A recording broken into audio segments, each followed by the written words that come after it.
We have a government which does not respect the constitution at all. Nĩ kĩgirĩko kĩa aciari a Maximilian Kĩarie na Davis Lichumba gatagatĩ-inĩ ka angĩ arĩa maratetia kũũragwo ciana ciao mũthĩ wa mĩrũrũngano ya kũririkana mbeu njithi arĩa makuire hĩndĩ ya mĩrũrũngano ya mwaka wa 2024. Chuma ako wapi? Kwa sababu vile niliona wale watu walikuwa wamepotea, wakisema walienda wakapikwa, wakatupwa kwa msituni huko wakapikwa. Sasa kama walikuwa wanakanyaka vile walikanyaka huyo hao watu, ye bado iko hai. Kĩarie anyitirwo mĩgwate nĩ ngari ĩrĩa marakũĩra yarĩ na maabitha a borithi makiuga mathiũrũrũkĩte borithi itiganĩte gũkũ mũciĩ wa Nairobi ĩndĩ matirĩ marona ciana ciao.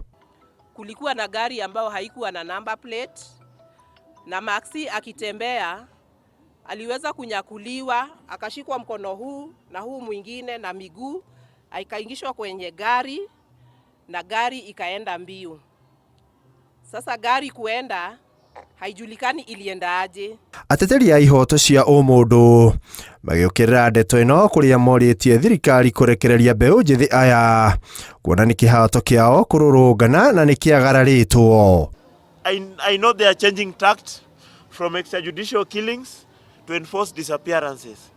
It is one of the worst, cruelest form of human rights violation is enforced disappearance because you don't know where your person is. Mũcirithania wa tene David Maraga agĩũkĩrĩra honge cia borithi iria augĩte ciramũkĩra wathani kuma kũrĩ atongoria erĩ matiganĩte. That the police themselves are not acting in harmony.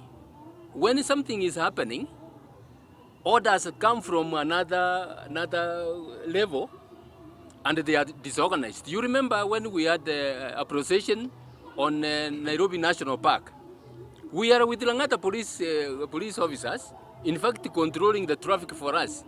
Then all of a sudden a police vehicle comes and tear gas is thrown and dispersed. Ihinda-inĩ o rĩu makiuga mahete thirikari mathaa 24 kwanjĩrĩria ũmũthĩ marekererie anake aya, kwaga ũguo nĩ megũcokia mĩrũrũngano barabara-inĩ. So tunaambia serikali, we want these individuals released immediately. Hatutaki story ingine. If we don't see them, then sisi mutatuona kwa barabara. That is our position.